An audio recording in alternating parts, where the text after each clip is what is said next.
এই যে ডিগবাজি সেটা আজকে থেকে পিরোজপুরে আনুষ্ঠানিকভাবে শুরু হচ্ছে। আমরা রেডি?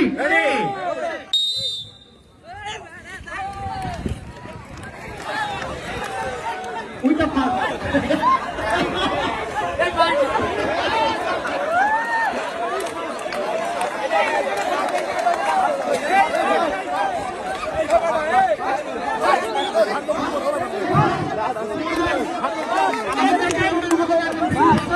এই সেকেন্ড আমাদের মোবাইল অর্জন করেছে।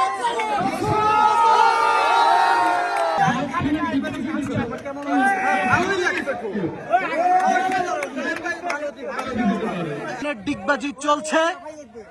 পিরোজপুরের বিখ্যাত সন্তান জায়েদ খানের ডিগবাজি দিয়ে দিল একটি মোবাইল।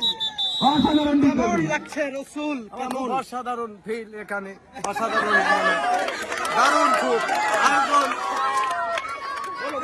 জায়েদ ভাইয়ের উদ্দেশ্যে তোমার কি বলার আছে? জায়েদ ভাইয়ের উদ্দেশ্যে থাকলে কিছু বলা যাইতো, কিন্তু ভাই নাই এখানে। মোবাইল দিচ্ছো, তুমি তো মোবাইল পাইছো, তুমি তো মোবাইল পাইছো। জায়েদ খানও বিয়ে করে নাই, তুমিও তো বিয়ে করো না। আমরা সিঙ্গেল আছি এখন বর্তমানে। তোমার আনন্দের কথা বলো, তুমি যে মোবাইলটা পাইছো সেইটা কি, মানে তোমার আনন্দটা কি কাজ করে?